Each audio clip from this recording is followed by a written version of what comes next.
अस्सलाम वालेकुम dear students. आज के लेक्चर में हम बात करेंगे पेपर अटेम्प्टिंग टेक्निक्स पे कि किस तरह से हमने सीएसएस के पेपर में अपने क्वेश्चंस को अटेम्प्ट करना है। अगर हम सीएसएस के टोटल सब्जेक्ट्स की बात करें तो ये 12 सब्जेक्ट्स हैं, जिसमें से एक हमारे पास जो है वो इंग्लिश एसे आ जाता है, सेकंड प्रेसी एंड कॉम्पोजिशन का पेपर है और थर्ड पे हमारे पास जो है वो जनरल साइंस एंड एबिलिटी का पेपर है। ये तीन हमारे पास जो पेपर्स हैं, इनको अटेम्प्ट करने का अपना एक सेपरेट पैटर्न है, उस पे हम बात नहीं करेंगे। बाकी इन 12 में से जो 9 सब्जेक्ट्स हैं, जिनमें से 3 जो है हमारे पास कंपल्सरीज हैं, एक पाकिस्तान अफेयर्स है, दूसरा हमारे पास करंट अफेयर्स है, थर्ड हमारे पास जो है वो इस्लामिक स्टडीज़ है, और 6 जो ऑप्शनल्स के पेपर्स हैं, इनमें किस तरह से हमने क्वेश्चंस की स्टेटमेंट्स को समझना है और फिर उनको किस तरह से अटेम्प्ट करना है, आंसर हमने किस फ्रेमवर्क को फॉलो करते हुए जो है वो लिखना है। मैक्सिमम आंसर जो है वो हमारा कितना होना चाहिए और उसमें की एलिमेंट्स जो हैं वो क्या क्या होने चाहिए, ये सारी क्वेरीज़ हैं जो आज के लेक्चर में हम एड्रेस करेंगे। और सबसे पहला जो हमारे पास की पॉइंट है जिस पे हमने बात करनी है वो है कि किस तरह से हम अपने पेपर को रीड करेंगे। जो क्वेश्चन स्टेटमेंट होगी उसको किस तरह से हमने देखना है। अब हमारे पास जो बाकी 9 पेपर्स बचे थे, जिसमें से 3 कंपल्सरीज़ हैं और 6 जो हैं वो हमारे पास ऑप्शनल्स हैं, अगर उसका पैटर्न भी मैं आपको बताऊं तो उसमें क्या होता है कि मार्क्स की डिवीज़न है। 20 मार्क्स के आपके पास जो है वो एमसीक्यूज़ आते हैं। बाकी आपके पास जो 80 मार्क्स हैं उसमें से आपको 4 क्वेश्चंस जो हैं वो पूछे जाते हैं और हर क्वेश्चन के जो है वो आपके पास 20 मार्क्स हैं। यानी कि हमारे पास जो क्वेश्चन पूछा जाएगा उसको हमने 20 मार्क्स के अकॉर्डिंग जो है वो सॉल्व करना है। और फिर स्टार्ट हम सबसे पहले करते हैं कि जब एग्ज़ामिनर आपको पेपर देता है तो ऑब्वियसली सबसे पहले आप क्या करते हैं कि क्वेश्चंस की जो स्टेटमेंट्स होती हैं उनको रीड करते हैं और फिर आप डिसाइड करते हैं कि आप अपने पेपर में कौन कौन से क्वेश्चंस जो हैं वो अटेम्प्ट करेंगे। तो किस तरह से हम डिसाइड करेंगे कि कौन से सूटेबल क्वेश्चंस हैं जो हमें अटेम्प्ट करने चाहिए। तो बेस्ट मेथड हमारे पास यही है कि जब हम पेपर रीड करते हैं तो उसमें से तकरीबन 2 to 3 क्वेश्चन स्टेटमेंट्स ऐसी होती हैं जो कि हमें आती हैं, ठीक है, और हम श्योर होते हैं कि ये क्वेश्चन जो है वो हम सॉल्व करेंगे। लेकिन कोई 1-2 क्वेश्चन की स्टेटमेंट्स होती हैं जिसमें आप कंफ्यूज होते हैं कि अब इन दोनों में कंफ्यूजन है, मैं कौन सा क्वेश्चन जो है वो अटेम्प्ट करूं, कौन सा क्वेश्चन ज़्यादा अच्छे तरीके से मुझे आता है।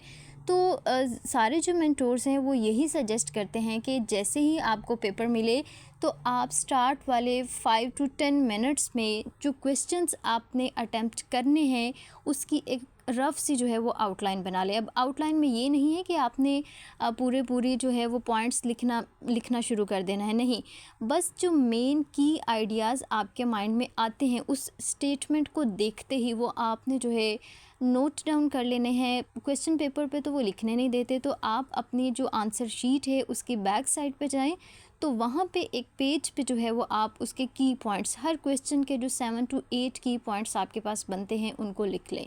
अब ये सजेस्ट क्यों किया जाता है कि उससे फिर जब ये 2 क्वेश्चंस में आप कंफ्यूज्ड हैं कि कौन सी स्टेटमेंट आप उठाएं, कौन सा क्वेश्चन आप सॉल्व करें, तो फिर जिस क्वेश्चन के लिए आपके पास ज़्यादा पॉइंट्स होंगे आप उसको जो है वो इजीली सेलेक्ट कर सकेंगे कि इस क्वेश्चन के लिए मेरे पास ज़्यादा डाटा मौजूद है तो यही मुझे अटेम्प्ट करना चाहिए, ठीक है।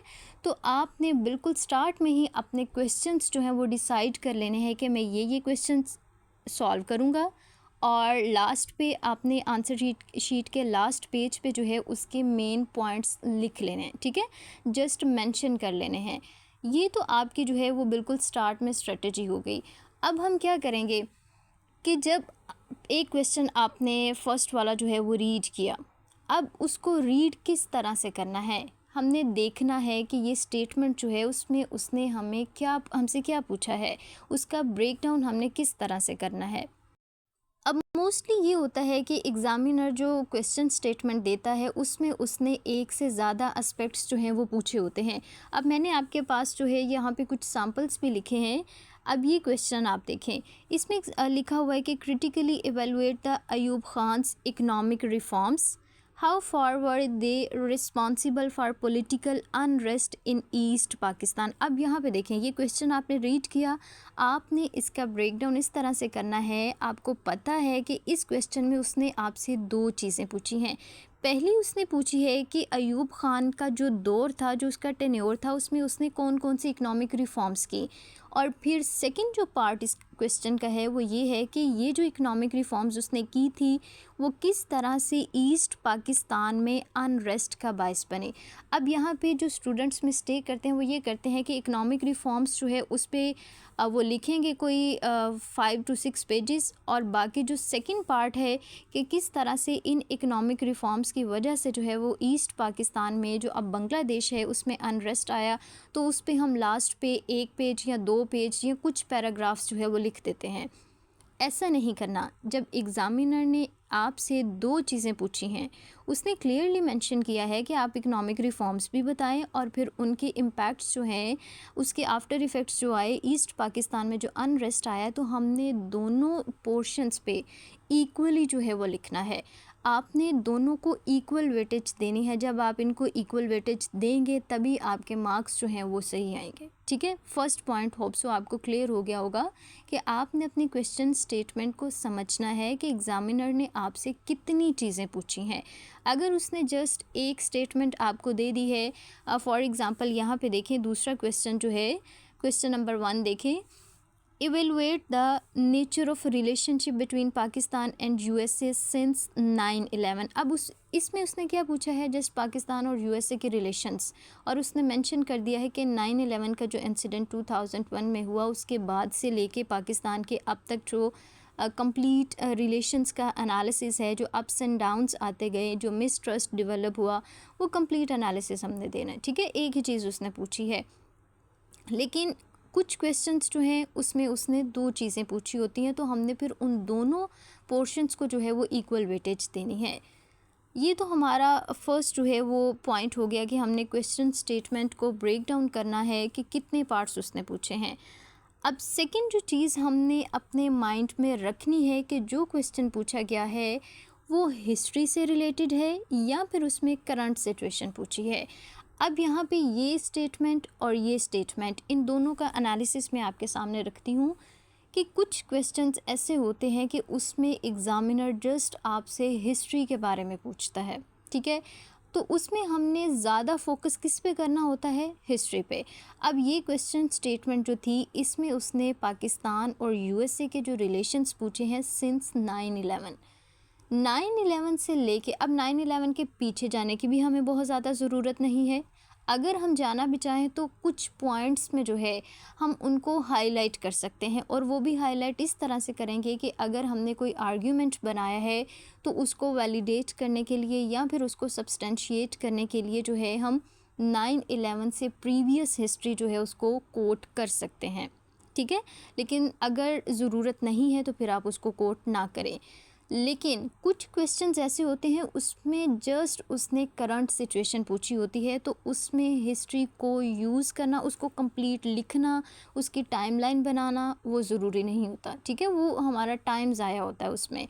अब सेकंड क्वेश्चन की स्टेटमेंट देखें, उसने क्या पूछा है कि डिस्कस द करंट। अब ये देखें उसने करंट मेंशन भी किया है, socio political situation in Afghanistan and it's implications for the neighbouring countries. अब इस क्वेश्चन की स्टेटमेंट को रीड करते हुए हमने दो चीज़ों का ख्याल रखना है। एक तो ये देखना है कि ये जस्ट उसने हमसे करंट सिचुएशन के बारे में पूछा है, तो इसमें हमने हिस्ट्री को डिस्कस नहीं करना। अब इसमें अब दूसरी चीज़ उसने ये पूछी है, दो पार्ट्स हैं इसमें। एक उसने अफ़गानिस्तान की सोशियो पॉलिटिकल सिचुएशन का पूछा है, और दूसरा उसने ये पूछा है कि इस सिचुएशन का अफ़गानिस्तान के जो नेबरिंग कंट्रीज़ हैं, पाकिस्तान हो गया, उसके अलावा ईरान हो गया, उसके अलावा चाइना हमारे पास, और साथ में जो ईस्ट दूसरे सेंट्रल एशियन रिपब्लिक्स जो हमारे पास मौजूद हैं, ताजिकिस्तान, उज़्बेकिस्तान, उन पे क्या जो है वो इम्पैक्ट आ रहा है। तो इसमें भी जो है हमने इस स्टेटमेंट को ब्रेक डाउन करना है दो पार्ट्स में। एक तो अफ़गानिस्तान की सोशियो पॉलिटिकल सिचुएशन को डिस्कस करेंगे और सेकंड पोर्शन में हम ये मेंशन करेंगे कि जो अनरेस्ट है, जो ह्यूमैनिटेरियन क्राइसिस है अफ़गानिस्तान में, तो उसकी वजह से जो है नेबरिंग कंट्रीज़ पे क्या इम्पैक्ट है। दूसरी ये कि लॉ एंड ऑर्डर की सिचुएशन जो है वो अफ़गानिस्तान में बेहतर नहीं है, तो उससे जो टेररिज़म बढ़ रहा है, तो उससे भी जो है नेबरिंग कंट्रीज़ में जो सिक्योरिटी की सिचुएशन है वो ख़राब हो रही है। जैसा कि अफ़गानिस्तान जो है वो सेफ़ हेवन्स प्रोवाइड कर रहा है डिफरेंट टेररिस्ट आउटफिट्स को, जैसा कि तहरीक तालिबान पाकिस्तान है, तो उसकी वजह से पाकिस्तान में जो है वो टेररिज़म बढ़ रहा है। और इसके आफ्टर इफ़ेक्ट्स क्या आ रहे हैं, अफ़गानिस्तान और पाकिस्तान के जो आपस में डिप्लोमेटिक रिलेशंस हैं वो ख़राब हो रहे हैं। तो इस तरह से एक कंप्लीट एनालिसिस जो कि इंटरलिंक्ड पॉइंट्स होंगे वो हम यहाँ पे मेंशन करेंगे। फर्स्ट डायमेंशन जो थी ब्रेक डाउन ऑफ क्वेश्चन, किस तरह से क्वेश्चन को समझना है, और क्वेश्चन पेपर लेते ही हमारे फर्स्ट 5 to 10 मिनट्स में क्या स्ट्रेटजी होनी चाहिए वो मैंने आपके साथ जो है वो मेंशन कर दी है। अब आप लोगों के माइंड में एक क्वेश्चन आता होगा कि जो ये 5 से 10 मिनट में हमने आउटलाइंस बनानी है, तो क्या इससे हमारा टाइम ज़ाया नहीं होगा। आप इसको मॉक एग्ज़ाम में या वैसे पेपर अटेम्प्ट करते हुए ना प्रैक्टिस कर लीजिएगा। आप देखेंगे कि जब आप स्टार्ट के 5 to 10 मिनट्स में अपने 4 क्वेश्चंस जो आपने डिसाइड किए हैं कि आप अटेम्प्ट करेंगे उनकी आउटलाइंस बना लेते हैं, तो आपको वो क्वेश्चन अटेम्प्ट करने में बहुत कम टाइम लगता है, क्योंकि आपके पास एक कंप्लीट जो है वो आउटलाइन बनी है, फ्रेमवर्क आपको पता है आपने क्या क्या लिखना है, कौन कौन से पॉइंट्स जो हैं वो कोट करने हैं। तो समटाइम्स ऐसा होता है कि जो हमारा लास्ट क्वेश्चन होता है उसके लिए बहुत कम टाइम बचता है और सोचने का तो टाइम ही नहीं होता, और प्रेशर इतना ज़्यादा होता है कि हम पॉइंट्स जो हैं वो रिकॉल भी नहीं कर पाते कि हमने क्या क्या पढ़ा था इस टॉपिक में। तो जब आपको क्वेश्चन पेपर मिलता है, आप फ्रेश माइंडेड होते हैं, तो उसमें फिर जो है आप फ़ौरन से क्लिक कर जाते हैं कि ये जो टॉपिक था उसमें मैंने ये की आइडियाज़ जो हैं वो पढ़े थे और ये मेरे क्वेश्चन से रिलेटेड हैं और मैं उनको अपने क्वेश्चन के आंसर में इनकॉर्पोरेट कर सकता हूँ। ठीक है, तो फिर लास्ट क्वेश्चन जो होता है उसको अटेम्प्ट करने में आपको बहुत कम टाइम में भी आप वो अटेम्प्ट कर लेंगे, क्योंकि आपने पूरा प्लानर तैयार कर लिया है, आपने अपनी आउटलाइन बना ली है, आपको ज़्यादा सोचने की ज़रूरत नहीं पड़ेगी, बस आपने उन्हीं पॉइंट्स को एलैबोरेट करते जाना है। होप सो जो हमने फर्स्ट सेक्शन जो है वो डिस्कस किया है उससे वो सारी क्वेरीज जो हैं वो आपकी एड्रेस हो गई होंगी। अब सेकंड पार्ट हमारा ये है कि जो हमने क्वेश्चन स्टेटमेंट सेलेक्ट की है और ये भी हमने डिसाइड कर लिया है कि उसमें हमने हिस्ट्री के बारे में लिखना है या फिर करंट सिचुएशन के बारे में लिखना है। तो अब मेन जो हमारा टास्क है वो है आंसर को लिखना। ठीक है, तो अब हमारे पास जो आंसर होता है, हमें मार्क्स पता है, 20 मार्क्स का क्वेश्चन है और इसी के अकॉर्डिंग हमने अपना आंसर जो है वो लिखना है। 3 मेन कंपोनेंट्स होने चाहिए हमारे आंसर के। स्टार्ट होना चाहिए इंट्रोडक्शन से, उसके बाद फिर हमारे बॉडी पैराग्राफ्स होंगे, इसमें की आर्ग्यूमेंट्स होंगे और लास्ट पे हमारा कंक्लूजन होगा। आप इसमें से किसी चीज़ को स्किप नहीं करेंगे। कुछ स्टूडेंट्स होते हैं कि वो स्टार्ट में एक पैराग्राफ लिख देते हैं और उस पर मेंशन नहीं करते इंट्रोडक्शन। इंट्रोडक्शन की हेडिंग देना लाजमी है। आप इंट्रोडक्शन की हेडिंग दे के ही फिर अपना जो आंसर है वो स्टार्ट करेंगे, अपना इंट्रोडक्शन लिखेंगे। अब माइंड में ये क्वेश्चन आता है कि जो इंट्रोडक्शन हमने लिखना है उसमें लिखना क्या है और उसकी लेंथ कितनी होनी चाहिए। लेंथ में आपको सबसे पहले बताती हूँ कि आपके पास एक पेज है, इसी तरह आपके पास आंसर शीट का भी पेज होगा। अब आंसर शीट का आपका जो पेज है उसका 3/4 वो आपने लिखना है, यानी कि आपके पेपर के अगर 4 आप इसके पार्ट्स करते हैं, एक पोर्शन हो गया, इसका दूसरा पोर्शन हो गया और ये, ठीक है, अब ये 4 पार्ट्स हैं, आपने 3/4 लिखना है। अगर आप अपना आंसर यहाँ से स्टार्ट करते हैं तो आपका इंट्रोडक्शन यहाँ तक जाना चाहिए। ठीक है, अब होता ये है कि जब हम एक न्यू पेज से अपना आंसर लिखना स्टार्ट करते हैं, क्वेश्चन की हेडिंग देते हैं, फिर उसकी थोड़ी सी कीवर्ड्स लिखते हैं जो क्वेश्चन में पूछे गए होते हैं, फिर हेडिंग देते हैं इंट्रोडक्शन, तो 1 जो पोर्शन होता है वो ये इसी चीज़ों में निकल जाता है। तो हमारे पास रिमेनिंग जो पेज बचता है वो 3/4 ही होता है। तो उस पेज में हमने क्या है, अपना इंट्रोडक्शन कंप्लीट करना है। ठीक है, इससे ज़्यादा नहीं होना चाहिए, इसी में ही आपने अपना इंट्रोडक्शन जो है वो कंप्लीट करना है। अब सेकंड क्वेश्चन ये है कि हमने इंट्रोडक्शन में लिखना क्या है। अब इंट्रोडक्शन में लिखने में जो हम मिस्टेक करते हैं वो ये करते हैं कि इंट्रोडक्शन में हम अपना जेनेरिक जो स्टेटमेंट्स होती हैं, जो डाटा होता है, जो टॉपिक से रिलेटेड इन्फॉर्मेशन होती है वो लिख देते हैं। जो चीज़ एग्ज़ामिनर ने पूछी होती है वो नहीं लिखते, या तो हम हिस्ट्री लिख देते हैं या फिर जनरल इन्फॉर्मेशन जो है वो उससे रिलेटेड लिख देते हैं। इंट्रोडक्शन के बारे में आपने अपने माइंड में रखना है। इंट्रोडक्शन आप अपने क्वेश्चन के आंसर का लिखें या फिर आप अपने एस्से का लिखें। इंट्रोडक्शन का पैटर्न सेम होता है कि इंट्रोडक्शन आपके एस्से की या फिर आपके आंसर की एक होलिस्टिक पिक्चर होनी चाहिए। अब होलिस्टिक पिक्चर का क्या मतलब है कि आप अपने बॉडी पैराग्राफ्स में जितने भी आर्ग्यूमेंट्स जो हैं वो यूज़ करेंगे, आपने उनको ब्रीफली जो है वो अपने इंट्रोडक्शन में मेंशन करना है, ठीक है। आप जो है अगर किसी भी इशू के सोशियो पॉलिटिकल इकोनॉमिक इम्पैक्ट्स जो हैं वो लिख रहे हैं, तो फिर आप उनको ब्रीफली एक्सप्लेन करेंगे कि ये इशू है और इसके ये इम्पैक्ट्स हैं, और फिर बाद में आप ये भी लिखेंगे कि इनको किस तरह से हम रिज़ॉल्व कर सकते हैं, ठीक है। क्योंकि हमारा जो आंसर होता है उसमें यही होता है कि हम बताते हैं ये हमारा इशू है, ठीक है, उसके बारे में डिस्कस करते हैं, उसके चैलेंजेस क्या हैं, कॉजेज़ क्या हैं उस इश्यूज़ के, और लास्ट पे हम जो है वो कोई भी सजेशंस रिकमेंडेशंस देते हैं। इसी तरह से आर्ग्यूमेंट्स बनाते हैं ना, तो उन्हीं पॉइंट्स को आपने समराइज़ करना है अपने इंट्रोडक्शन में, ठीक है। वो इंट्रोडक्शन में ही एग्ज़ामिनर को पता चलना चाहिए कि आप अपने आर्ग्यूमेंट्स में नेक्स्ट जो है वो क्या क्या लिखेंगे। फिर आपने जितने भी आर्ग्यूमेंट्स बनाने हैं वो आप अपने बॉडी पैराग्राफ्स में जो है आपने 6, 7, 8 जितने आर्ग्यूमेंट्स बनाए हैं वो आप अपने लिख देंगे। अब इंट्रोडक्शन के बारे में, इंट्रोडक्शन लाजमी एग्ज़ामिनर पढ़ेगा और उसी से पता चलेगा उसको कि आपने कौन कौन से पॉइंट्स जो हैं वो आगे मेंशन करने हैं। तो ज़्यादा जो मेंटोर्स हैं वो यही रिकमेंड करते हैं कि अगर आप कोई बुक रेफरेंस कोट करेंगे अपने आंसर्स में, तो उस बुक में आप क्या कोटेशन लेंगे या फिर क्या एनालिसिस लिखेंगे वो इंट्रोडक्शन में लिखना ज़रूरी नहीं है। बस उसको, उसका जो की आइडिया होगा वो लिख दें और साथ में मेंशन कर दें कि ये बुक है। फिर उससे ये भी एक अच्छा इम्पैक्ट आएगा एग्ज़ामिनर को कि ये इसके आर्ग्यूमेंट्स भी अच्छे हैं, और उन आर्ग्यूमेंट्स को वैलिडेट करने के लिए या फिर सब्सटेंशिएट करने के लिए उसने रेलिवेंट बुक का जो रेफरेंस है वो भी यूज़ करना है अपने आर्ग्यूमेंट्स में, ठीक है। और सेकंड, फिर जब हम अपना इंट्रोडक्शन लिखेंगे, हमने जो स्टार्ट करना है वो हमारा डायरेक्ट अप्रोच होनी चाहिए। अब डायरेक्ट अप्रोच क्या है कि हमने अपने आंसर को डायरेक्टली, अपने क्वेश्चन को डायरेक्टली हिट करना है, कि हमारी जो स्टार्टिंग लाइंस हैं वही हमारे जो स्टांस है उसको क्लियर कर दें कि हम अपने आंसर में जो है वो कौन सा स्टांस लेंगे, क्या लिखेंगे।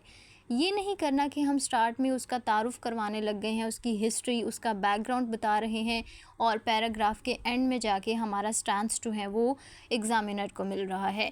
अपना स्टांस पहले दें, फिर उस स्टांस को अगर आपने सब्सटेंशिएट करना है तो हिस्ट्री से रिलेटेड कोई भी जो इंसिडेंट है, केस स्टडी है, एग्जांपल है, वो आप कोट कर सकते हैं। तो प्रेफर यही किया जाता है कि डायरेक्टली आप अपने क्वेश्चन को जो है वो टारगेट करें। अब नेक्स्ट ये पॉइंट जो है ये बहुत ज़्यादा जो है वो इम्पॉर्टेंट है कि हमने अपना मॉडरेट स्टाइल जो है, मॉडरेट अप्रोच जो है वो यूज़ करनी है, क्योंकि कुछ टॉपिक्स जो है वो थोड़े कंट्रोवर्शियल, जैसे कि सिविल मिलिट्री रिलेशंस। अब सिविल मिलिट्री रिलेशंस पे अगर क्वेश्चन आता है तो हमने ना तो अपने सिविलियन गवर्नमेंट के बिल्कुल ख़िलाफ़ हो जाना है, और ना ही अपनी जो मिलिट्री है उसके बिल्कुल ख़िलाफ़ हो जाना है, ठीक है। हमने एक मॉडरेट रिस्पांस देना है, एक मॉडरेट आंसर देना है। इसी चीज़ों से जो है वो एग्ज़ामिनर हमें जज करता है कि आया हमारी अप्रोच जो है वो क्या होगी। नेक्स्ट हमारे पास जो मोस्ट इम्पॉर्टेंट पॉइंट है, यूज़ स्पेसिफिक जार्गन्स। अब ये जार्गन्स क्या होते हैं? ये स्पेसिफिक टर्म्स होती हैं जो किसी भी सब्जेक्ट के से रिलेटेड होती हैं। जैसे कि अगर हम इकोनॉमी का टॉपिक पढ़ते हैं और इकोनॉमी पे कोई क्वेश्चन आता है तो उससे रिलेटेड कुछ आपके पास स्पेसिफिक टर्म्स होंगी। आपको पता होना चाहिए जीडीपी क्या है, आपको पता होना चाहिए जीएनपी क्या है, आपको पता होना चाहिए इन्फ्लेशन क्या है, आपको पता होना चाहिए ट्विन डेफिसिट किसे कहते हैं, ट्रेड डेफिसिट क्या होता है, बजट डेफिसिट क्या होता है, स्टैगफ्लेशन क्या होता है। ये सारी चीज़ें जो है ना, ये स्पेसिफिक जार्गन्स होते हैं किसी भी सब्जेक्ट या किसी भी जो आपके पास डोमेन है उससे रिलेटेड। तो अगर हम अपने आंसर्स में टॉपिक से रिलेटेड स्पेसिफिक जार्गन्स यूज़ करेंगे तो भी एग्ज़ामिनर पे जो है वो अच्छा इम्पैक्ट आता है। अब हमारे पास यहाँ पे देखें, क्रिमिनोलॉजी का सब्जेक्ट है, पॉलिटिकल साइंस का सब्जेक्ट है, जेंडर स्टडीज़। अब क्रिमिनोलॉजी में कुछ स्टूडेंट्स जो जेनेरिक डाटा जो है वो प्रिपेयर कर लेते हैं और स्पेसिफिक जार्गन्स जो है वो यूज़ नहीं करते। क्राइम, डिविएंस और उसके अलावा डिफरेंट जो है वो स्टेटमेंट्स होती हैं, जार्गन्स होते हैं, अगर उनको यूज़ नहीं करेगा तो एग्ज़ामिनर जो है वो अच्छे मार्क्स नहीं देगा। ठीक है, तो आपने जो भी सब्जेक्ट अपना प्रिपेयर करना है, जिस डायमेंशन पे आप अपना क्वेश्चन प्रिपेयर कर रहे हैं, उससे रिलेटेड आपने स्पेसिफिक जो टर्म्स यूज़ होती हैं उसका कॉन्टेक्स्ट भी समझना है। आपको पता होना चाहिए कि जो टर्म आप यूज़ कर रहे हैं उसका मतलब क्या है। ठीक है, तो आपने इस चीज़ पे ज़रूर काम करना है। प्रेजेंटेशन आपकी अच्छी होनी चाहिए, नीट पेपर होना चाहिए, और राइटिंग जो है, राइटिंग खूबसूरत होना बहुत ज़्यादा ज़रूरी नहीं है। राइटिंग अब जैसी है आपकी, आप उसको थोड़ा नीट कर सकते हैं, लेकिन जो आपने लिखा है वो आसानी से पढ़ा जाए, इस चीज़ का ख्याल रखना है। अब नेक्स्ट जो पॉइंट हमारे पास है कि हमने कोट्स को और बुक रेफरेंसेस जो हैं उनको ऐड करना है अपने आंसर्स में। अब मेरे पास एक स्टूडेंट जो थे, उन्होंने अपना क्वेश्चन मुझे भेजा था चेक करने के लिए। तो अब उन्होंने क्या किया था कि जो टॉपिक से रिलेटेड बुक थी ना, उसकी समरी लिखी थी। डायरेक्टली उन्होंने मेंशन किया हुआ था कि बुक समरी, बुक का टाइटल दिया और साथ में समरी की हेडिंग देके और उन्होंने वो लिखी। वो बुक रेफरेंस उन्होंने सही कोट किया था, वो टॉपिक से रिलेटेड भी था, बात भी ठीक थी, लेकिन उस बुक रेफरेंस को कोट करने का अंदाज़ गलत था। अब बुक रेफरेंसेस को हमने किस तरह से ऐड करना है? बेस्ट मेथड यही है कि आप अपना आर्ग्यूमेंट बनाएं, उसी चीज़ जो ऑथर कह रहा है उसी से रिलेटेड आप अपना आर्ग्यूमेंट बनाएं, और फिर उस आर्ग्यूमेंट को सब्सटेंशिएट करने के लिए उस बुक को एज अ रेफरेंस यूज़ करें कि मेरा ये आर्ग्यूमेंट है, और देखें ये जो फलां ऑथर है जिसकी ये बुक है, उसने अपनी बुक में भी इस पॉइंट को जो है वो हाईलाइट किया है। अब मैंने यहाँ पे एक एग्जांपल दी है, वाई नेशंस फेल। ये बहुत फेमस बुक है, गवर्नेंस के स्ट्रक्चर के बारे में भी बात करती है कि जो डिफरेंट नेशंस हैं वो क्यों फेल होती हैं, वहाँ पे गवर्नेंस का सिस्टम इतना ज़्यादा ख़राब क्यों होता है, पुअर गवर्नेंस क्यों होती है। तो उसने अपनी एक चीज़ मेंशन की थी कि कुछ कंट्रीज़ ये क्लेम करती हैं कि हमारा जो जोग्राफिकल लोकेशन है वो ऐसी है कि इर्द गिर्द के जो नेबरिंग कंट्रीज़ हैं वहाँ पे इंस्टेबिलिटी है, तो इस वजह से इस जोग्राफिकल लोकेशन की वजह से जो है हमारे कंट्रीज़ जो हैं वो सर्वाइव नहीं कर पा रहे, हम ग्रो नहीं कर पा रहे। तो वाई नेशंस फेल में जो ऑथर है उसने क्लियरली डिफरेंट एग्जांपल्स के साथ ये मेंशन किया है कि किसी भी कंट्री के जो एक्सट्रैक्टिव इंस्टीट्यूशंस होते हैं, ऐसे इंस्टीट्यूशंस जो करप्ट होते हैं, जो सेल्फ इंटरेस्ट को देखते हुए पॉलिसीज़ बनाते हैं, जहाँ पे करप्शन होती है, जहाँ पे एलीट कैप्चर जो है उसका राज होता है। तो ये सारे आर्ग्यूमेंट्स हम बनाते हैं ना पुअर गवर्नेंस में कि हमारे इंस्टीट्यूशंस जो हैं वो करप्शन वहाँ पे होती है, हमारी जो पार्लियामेंट में पॉलिसीज़ बनती हैं वो गरीब लोगों को जो है कोई बेनिफिट्स नहीं देते, बल्कि जो पॉलिसी बनाने वाले लोग होते हैं उनके इंटरेस्ट को ही मद्देनज़र रखा जाता है। तो यही बातें वाई नेशंस फेल में भी उसने लिखी है। तो आपने अपना आर्ग्यूमेंट बनाना है और फिर बुक को एज अ रेफरेंस कोट करें कि मेरा ये आर्ग्यूमेंट मैंने बनाया, ठीक है, और बुक में भी देखें ऑथर यही बात कर रहा है, तो फिर इस तरह आपका जो आर्ग्यूमेंट होगा वो वैलिडेट हो जाएगा। डायरेक्टली आपने बुक्स की समरीज जो हैं वो नहीं लिखनी। दूसरी बात ये है कि हम कोशिश करते हैं कि अपने आंसर को जो है, जो की पॉइंट्स होते हैं, जो मेन डाटा होता है, उसको फ्लो चार्ट की फॉर्म में जो है वो प्रेजेंट कर दे, क्योंकि एग्ज़ामिनर जो है वो बड़े बड़े पैराग्राफ्स नहीं पढ़ता। जो चीज़ें हम हाईलाइट करेंगे, जितना हम एग्ज़ामिनर को फैसिलिटेट करेंगे, जितना वो इजीली आंसर हमारी चीज़ें, मेन पॉइंट्स, की आइडियाज़ को देख लेगा, तो फिर उतने अच्छे मार्क्स जो है वो देगा। इसीलिए कहा जाता है कि मैप्स के ज़रिए जो है चीज़ें प्रेजेंट करें, फ़्लो चार्ट्स बनाएं, ग्राफ्स के ज़रिए डिफरेंट जो स्टेटिस्टिक्स हैं उनको मेंशन करें। एक बात याद रखिएगा, आपको बहुत ज़्यादा स्टैटिस्टिक्स याद करने की ज़रूरत नहीं है, बस जो रेलिवेंट है वो लिखें, क्योंकि हम एक आंसर लिख रहे हैं, हमने डिफरेंट आर्ग्यूमेंट्स देने हैं, हमने कोई रिपोर्ट नहीं बनानी, ठीक है। स्टैटिस्टिकल रिपोर्ट या स्टैटिस्टिकल एनालिसिस नहीं हम कर रहे, सिर्फ अपने आर्ग्यूमेंट्स को थोड़ा सा वैलिडेट करने के लिए आप क्या करते हैं, एक आध को जो स्टैटिस्टिक है वो ऐड कर देते हैं।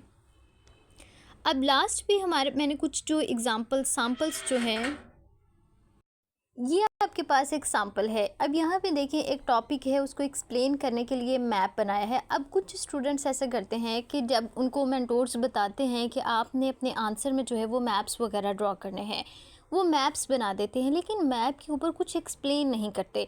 मेन पॉइंट तो यही होता है ना कि हमारा जो आइडिया है, हमारा जो पॉइंट है, उसको हम अच्छे से एक्सप्लेन करें, और उसको ज़्यादा जो है वो अच्छा बनाने के लिए हम मैप के थ्रू जो है वो एक्सप्लेन कर देते हैं।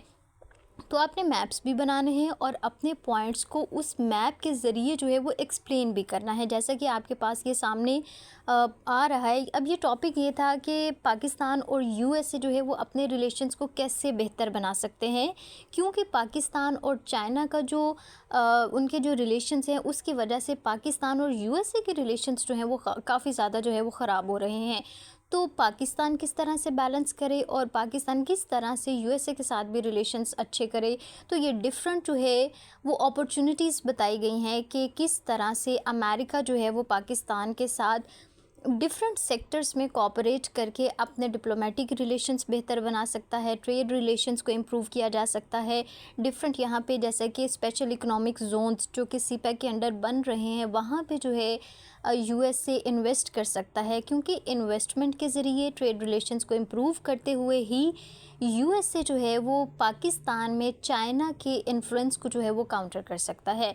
तो इस तरह से देखें, जो हमारे आइडियाज़ थे, हमने उनको एक डिफरेंट वे से जो है वो इलेबोरेट किया। अब सेकंड एक और सैम्पल आपके सामने जो है वो प्रेजेंट किया है कि एक टॉपिक है कि किस तरह से जो बांग्लादेश बना, ईस्ट पाकिस्तान जो सेपरेट हुआ, तो उसमें इंडिया की इन्वॉल्वमेंट क्या थी।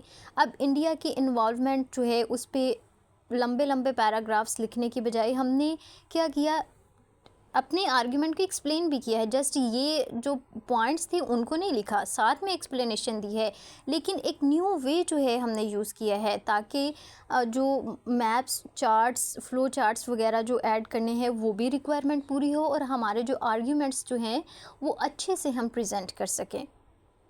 अब नेक्स्ट एक और एग्जांपल दी है कि किस तरह से हम मैप के ज़रिए जो है डिफरेंट आर्ग्यूमेंट्स को एक्सप्लेन कर सकते हैं। फॉल ऑफ ढाका, जो सेसेशनिस्ट मूवमेंट चली और ईस्ट पाकिस्तान जो है 1971 में सेपरेट हुआ, उसकी क्या बेसिक रीजंस थी। अब आपके सामने ये कंप्लीट मैप जो है वो बनाया है। ये सब कॉन्टिनेंट था, यानी कि जब पाकिस्तान और इंडिया इकट्ठा था, और जब सेपरेशन हुई ये वेस्ट पाकिस्तान, और यहाँ पे जो है वो ईस्ट पाकिस्तान जो कि अब बांग्लादेश है। अब इन दोनों के दरमियान जो तकरीबन 1000 मील से ज़्यादा का डिस्टेंस था, दरमियान में कौन मौजूद, इंडिया। अब इंडिया जो था उसकी मिलिटरीली इन्वॉल्वमेंट भी थी, और उसने जो प्रॉक्सीज़ वगैरह की, किस तरह से जो सिविल वॉर थी ईस्ट पाकिस्तान में उसको हवा दी, और डिफरेंट इश्यूज़ जो थे इंडिया के इन्वॉल्वमेंट। और अगर वेस्ट पाकिस्तान की तरफ से इश्यूज़ देखें तो 1955 में जो 1 यूनिट सिस्टम था, और प्रिंसिपल ऑफ पैरिटी जो इंट्रोड्यूस करवाए, किस तरह से एक्सप्लॉयटेशन हुई ईस्ट पाकिस्तान के लोगों की, उनको पॉलिटिकल रिप्रेजेंटेशन उस तरह से नहीं दी गई जिस तरह से उनकी वो डिज़र्व करते थे, जिस तरह से उनकी पॉपुलेशन जो है वो डिज़र्व करती थी।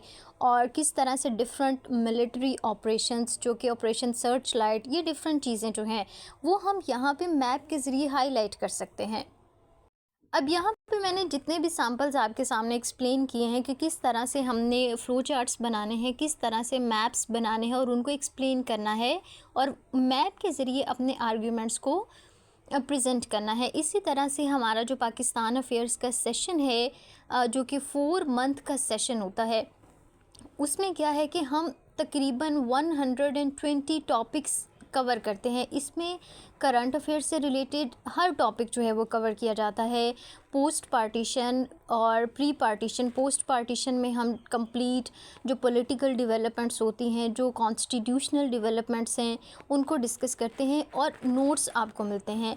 और साथ में जो है आपको वीडियो लेक्चर्स, जिस तरह से ये वीडियो लेक्चर आपके सामने है वैसे ही लेक्चर्स जो हैं वो ग्रुप्स में शेयर किए जाते हैं। और सिर्फ ग्रुप में लेक्चर्स शेयर नहीं कर दिए जाते हैं और नोट्स शेयर नहीं कर दिए जाते, बल्कि स्टूडेंट्स जो है वो 24 आवर्स कभी भी जो है अपने आंसर्स पूछ सकते हैं, क्वेश्चंस भी एवेलुएट करवा सकते हैं। तो इस तरह से उनको असिस्ट किया जाता है कि वो अच्छे से टॉपिक्स को प्रिपेयर करें और किसी भी तरह की अगर उनको गाइडलाइंस हेल्प चाहिए तो वो किसी भी टाइम जो है हमसे कांटेक्ट कर सकें।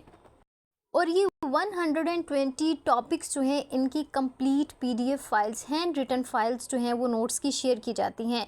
उसमें इसी तरह से मैप्स, फ्लो चार्ट्स और डिफरेंट ग्राफ्स जो हैं वो बना के दिए जाते हैं ताकि स्टूडेंट्स जो हैं उनको फैसिलिटेट किया जा सके, वो अच्छे से टॉपिक्स को डिफरेंट एंगल से जो है वो प्रिपेयर कर सकें। वो जो टॉपिक्स होते हैं वो डिफरेंट आर्टिकल्स और डिफरेंट जर्नल्स और फिर साथ में जो हमारे पास वो नेशनल जर्नल हो या फिर इंटरनेशनल जर्नल हो, और साथ में डिफरेंट बुक्स जो होती हैं वहाँ से लिए जाते हैं। और नोट्स में बाकायदा सारे रेफरेंसेस जो हैं वो मेंशन भी किए जाते हैं ताकि वही रेफरेंसेस स्टूडेंट्स जो हैं वो अपने पेपर में भी कोट कर सकें। नेक्स्ट एग्जाम्पल जो है मैंने यहाँ पे इस्लामिक स्टडीज़ का भी ऐड किया है, क्योंकि इस्लामिक स्टडीज़ से रिलेटेड जो है बहुत सारे स्टूडेंट्स को कन्फ्यूजन होती है कि हम जस्ट ट्रांसलेशन लिख दें और यहाँ पे जो रेफरेंस होता है वो सिर्फ हदीस या कुरान ये लिख दें, सूरत मेंशन करना ज़रूरी है या नहीं है, और अरेबिक लिखना ज़रूरी है या नहीं है। सबसे जो बेस्ट सजेशन है वो आपके लिए यही है कि आप लाजमी अरेबिक में जो आयात है वो याद करें, ठीक है, क्योंकि इस्लामिक स्टडीज़ का पेपर है और वो इस्लामिक स्टडीज़ का लगना भी चाहिए, ठीक है। तो बेहतर यही है कि जो छोटी आयात हैं, बहुत ज़्यादा लेंथी नहीं है, ये छोटी अहादीस हैं जिनको मेमोराइज़ करना आसान है। आपको चाहिए कि आप उसको अरेबिक फॉर्म में भी लिखें, फिर उसकी ट्रांसलेशन लिखें और साथ में मेंशन करें। अगर हदीस नंबर नहीं लिख सकते तो एटलीस्ट आप बुक लाजमी मेंशन करें, और अगर आप आयत नहीं मेंशन कर सकते तो एटलीस्ट जो सूरा है उसको ज़रूर मेंशन करें। एक और रेफरेंस जो है वो आपके सामने यहाँ पे मैं रखती हूँ, यहाँ पे देखें, ये आपको अरेबिक में भी आयत मिलेगी, उसकी इंग्लिश ट्रांसलेशन भी मिलेगी और यहाँ पे सूरत भी मेंशन है और उसकी आयत नंबर भी मेंशन है। आयत नंबर अगर आपको भूल जाता है तो आप एटलीस्ट यहाँ पे सूरत जो है उसको याद करें। क्वेश्चन के जो एलिमेंट्स हमने स्टार्ट में देखे थे कि क्वेश्चन आपने इंट्रोडक्शन से स्टार्ट करना है, अपने आर्ग्यूमेंट्स जो हैं वो बॉडी पैराग्राफ्स की फॉर्म में आपने इनकॉर्पोरेट करने हैं और क्वेश्चन को आपने लाजमी एंड करना है कंक्लूजन लिख के, ठीक है। और कंक्लूजन जो है वो आपका कुछ लाइंस का जो है वो होना चाहिए। आपके सामने ये लेंथ है तो ये बिल्कुल ठीक लेंथ है कंक्लूजन की।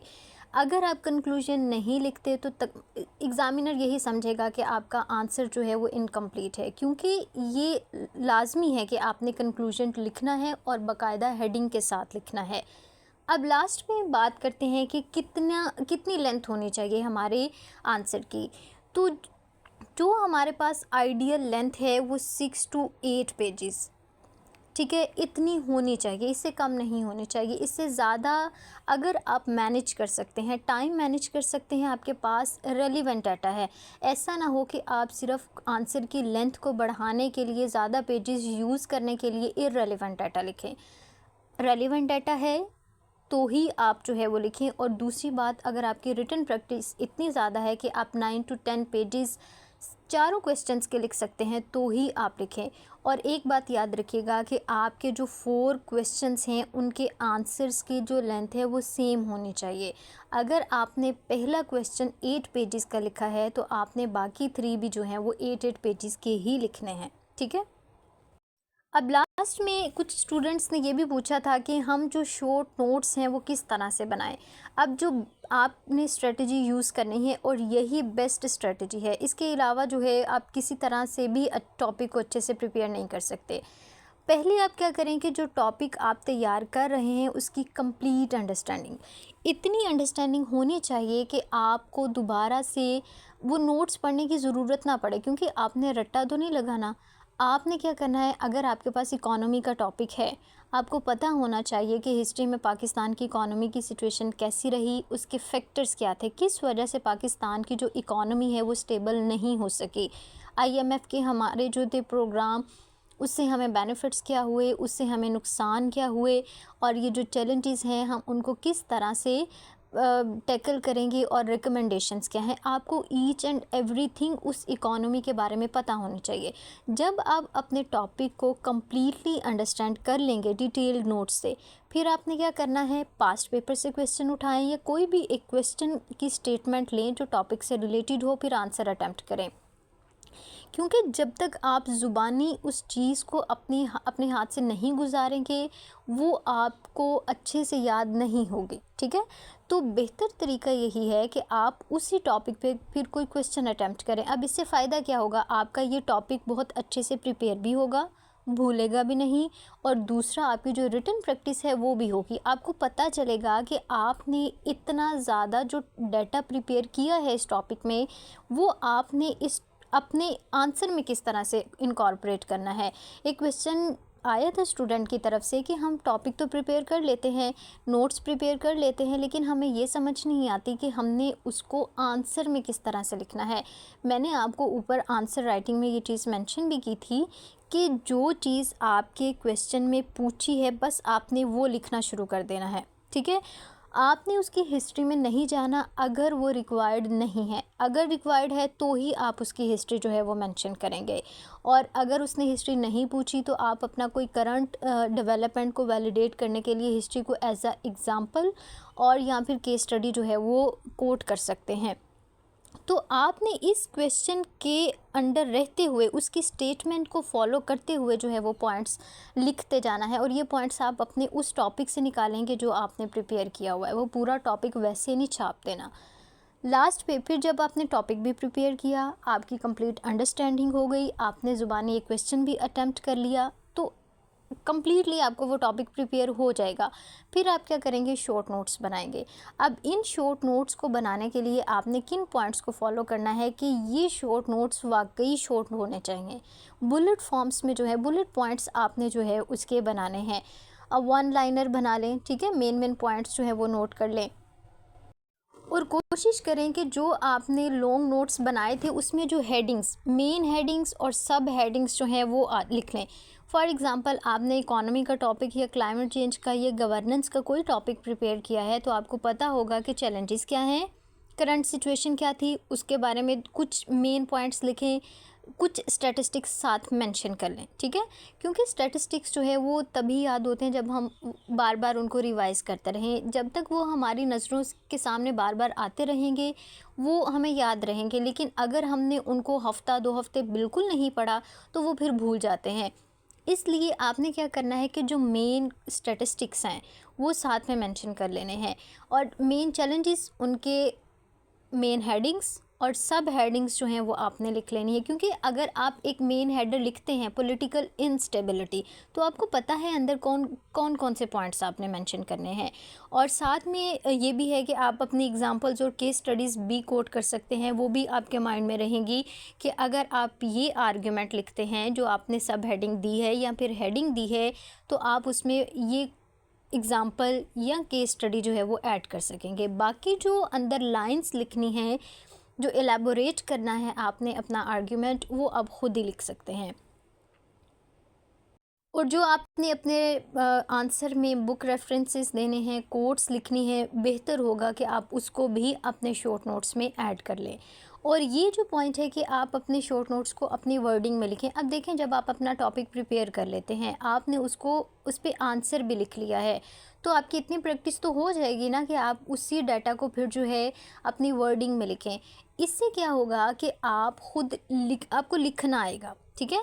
तो आपका जो फ़ियर है ना कि लिखा नहीं जाता मुझसे, एक पैराग्राफ भी हम लिख नहीं पाते, तो वो आपका फ़ियर जो है वो दूर होता जाएगा। जैसे जैसे आप हर टॉपिक के शॉर्ट नोट्स अपनी अपनी वर्डिंग में लिखना शुरू करेंगे, आप आंसर अटेम्प्ट करेंगे, तो ये एक बेस्ट स्ट्रेटजी है किसी भी टॉपिक को प्रिपेयर करने की।